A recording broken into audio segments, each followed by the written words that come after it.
उत्तर प्रदेश में किसी भी कीमत पर भारतीय जनता पार्टी अपनी उपस्थिति को न सिर्फ बरकरार रखना चाहती है बल्कि अपनी उस कामयाबी को बनाए रखना चाहती है।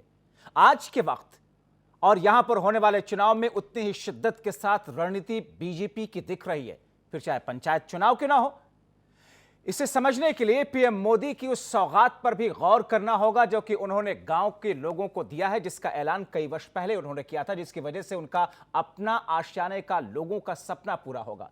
बीजेपी के वोटों का इससे विस्तार कितना होगा, समझिए। पंचायत चुनाव के घमासान के बीच गांव की सरकार पर अपनी छाप छोड़ने को बेताब बीजेपी की योगी सरकार, और इस सरकार की प्रेरणा मोदी सरकार ने अपने कदम इस अंदाज में बढ़ाए कि अब लग रहा है कि यहां भी वहां भी हर जगह उन्हीं की सरकार होगी। ये हम क्यों कह रहे हैं? क्योंकि पीएम मोदी ने गांव के लोगों को बड़ी सौगात जो दी है। पीएम मोदी ने 6,10,000 लाभार्थियों को पीएम आवास योजना के तहत 2,691 करोड़ रुपयों की सहायता राशि जो जारी कर दी है। प्रधानमंत्री आवास योजना के तहत ये घर ऐसे परिवारों को मिल रहे हैं जिनके पास अपना पक्का घर नहीं था, जो झोपड़ी में, कच्चे मकान में या टूटे फूटे खंडहर में रहते थे। इनमें गांव के सामान्य कारीगर हैं, हमारे दहाड़ी मजदूर हैं, हमारे खेत मजदूर हैं।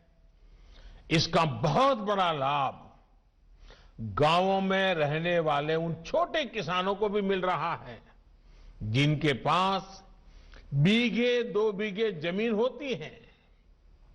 हमारे देश में बड़ी संख्या में भूमिहीन किसान भी हैं जो किसी तरह अपना गुजारा करते हैं। इनकी पीढ़ी दर पीढ़ी गुजरती रही, ये अपनी मेहनत से देश का पेट भरते रहे, लेकिन अपने लिए पक्के मकान और छत का इंतजाम नहीं कर पाते। आज ऐसे सभी परिवारों की पहचान करके भी उन्हें इस योजना से जोड़ा जा रहा है। इस पूरे अभियान की सबसे खास बात यह है कि जितने भी घर बन रहे हैं, सबके लिए पैसा सीधे गरीबों के बैंक खातों में दिया जा रहा है। किसी भी लाभार्थी को तकलीफ न हो, भ्रष्टाचार का शिकार न होना पड़े। केंद्र और यूपी सरकार मिलकर इसके लिए लगातार प्रयास कर रहे हैं। साथियों, आज देश की कोशिश है कि मूलभूत सुविधाओं में गांव और शहर के बीच का अंतर कम किया जा सके। गांव में सामान्य मानवी के लिए, गरीब के लिए भी जीवन उतना ही आसान हो जितना बड़े शहरों में है। प्रधानमंत्री आवास योजना को शौचालय, बिजली, पानी ऐसी मूलभूत सुविधाओं से भी जोड़ा जा रहा है। बिजली कनेक्शन, गैस कनेक्शन, शौचालय, ये सब घर के साथ ही दिए जा रहे हैं। अब देश गांव गांव पाइप कनेक्शन से स्वच्छ पानी पहुंचाने के लिए जल जीवन मिशन चला रहा है। मकसद यही है कि किसी गरीब को जरूरी सुविधाओं के लिए तकलीफ न उठानी पड़े, इधर उधर दौड़ना न पड़े। देश के गांवों में रहने वाले लोगों का भाग्य बदलने जा रही है, और यूपी देश के उन शुरुआती राज्यों में से एक है जहां ये प्रधानमंत्री स्वामित्व योजना लागू की गई है। काम चल रहा है गांवों में।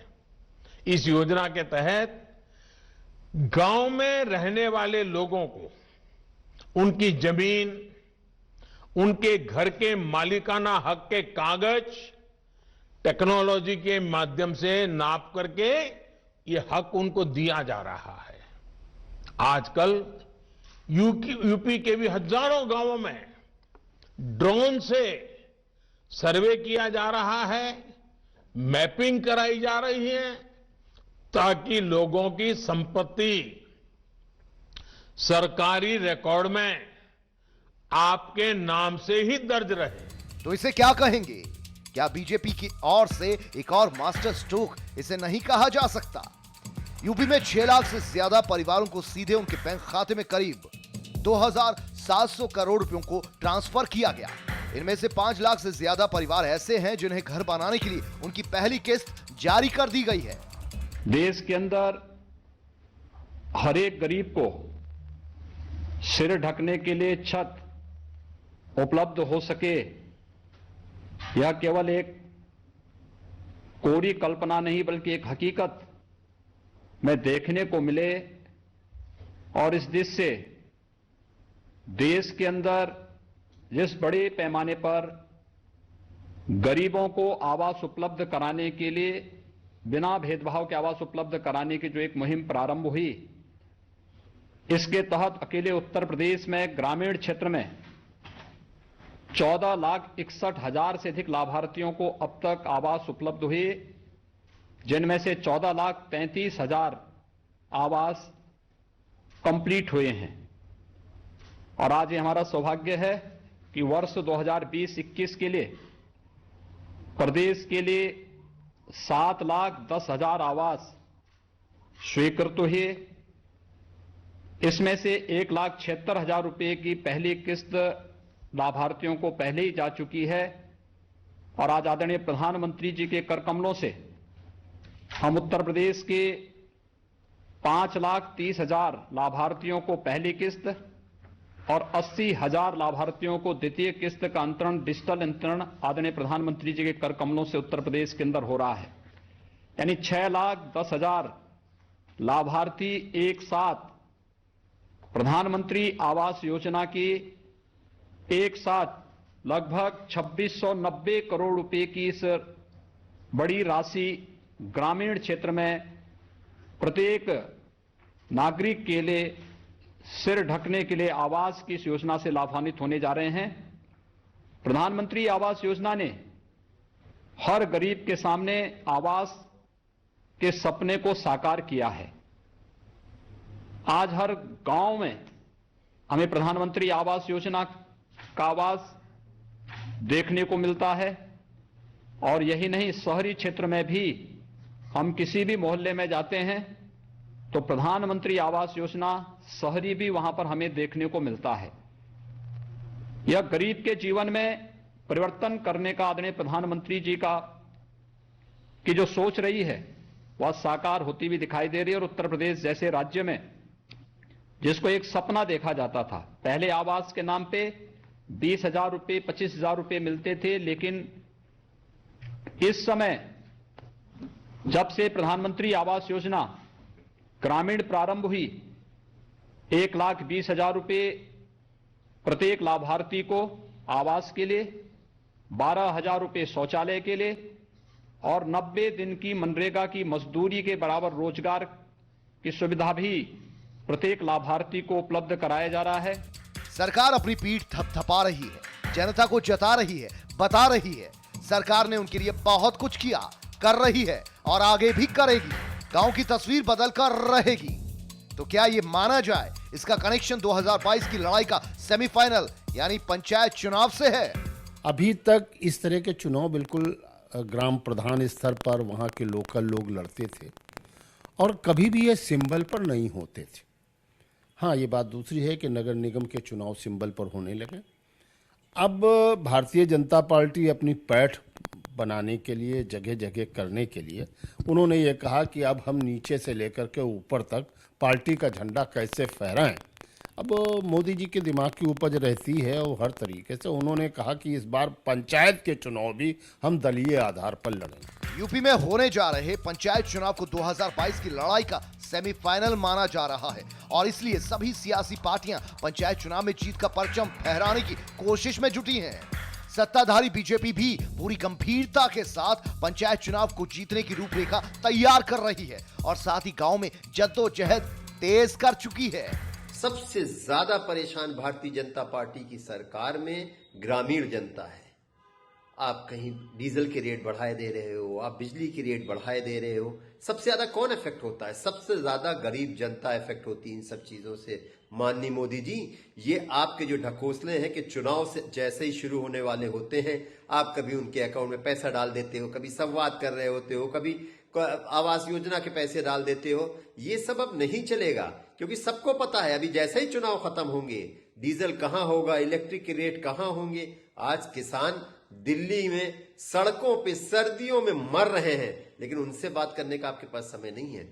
मैं आपके माध्यम से सिर्फ इतना समझना चाहता हूं कि सच में उत्तर प्रदेश की सरकार ने काम किया होता तो मैं आपको बताना चाहता हूं कि उत्तर प्रदेश में जब समाजवादी सरकार थी तो कुछ काम अधूरे रह गए थे। अगर वो पूरे हो गए होते तो मुझे लगता कि उत्तर प्रदेश की सरकार ने सच में काम किया है।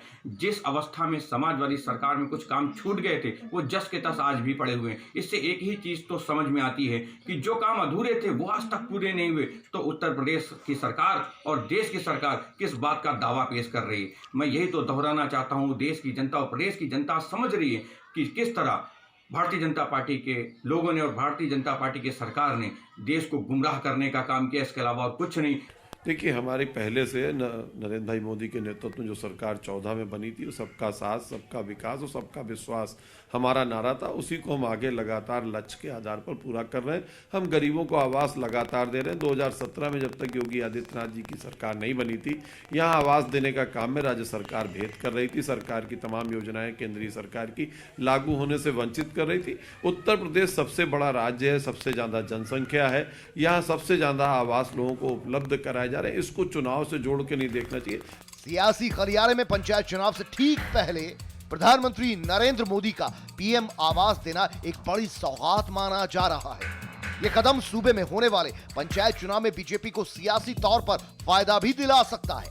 बीजेपी के लिए पंचायत चुनाव कितना अहम है, इसे इस तरह से भी समझा जा सकता है कि बीजेपी पहली बार इस चुनाव में अपने अधिकृत प्रत्याशियों के साथ लड़ने जा रही है। इसके लिए अपने नेताओं को जिम्मेदारी सौंप चुकी है। जिला स्तर पर बैठक कर गांव के सियासी मिजाज को समझने और मजबूत प्रत्याशियों की तलाश कर रही है। ऐसे में पीएम आवास को लेकर प्रधानमंत्री का यह कार्यक्रम बेहद अहम माना जा रहा है। पंचायत चुनाव को 2022 की लड़ाई का सेमीफाइनल माना जा रहा है और ऐसे में सभी राजनीतिक पार्टियां पंचायत चुनाव में जीत का परचम लहराने की कोशिशों में जुट गई है। सत्ताधारी बीजेपी भी गंभीर रूप से पंचायत चुनाव जीतने की रूपरेखा तैयार कर रही है और गांवों में जद्दोजहद तेज कर दी है। प्रधानमंत्री नरेंद्र मोदी ने आज उत्तर प्रदेश के ग्रामीण इलाके से आने वाले 6 लाख लोगों को प्रधानमंत्री आवास योजना के तहत करोड़ों की सौगात दी है, जिसे कहीं ना कहीं पंचायत चुनाव को साधने की रणनीति के तौर पर लिया जा रहा है। प्रधानमंत्री नरेंद्र मोदी ने आज गांवों के लोगों से संवाद की, उनसे बातचीत की, जिसे अब पंचायत चुनाव में बीजेपी को सियासी तौर पर फायदा दिला सकता है। लखनऊ से कैमरा पर्सन मिन्हास के साथ मैं निकिता सरीन, R9 टीवी के लिए।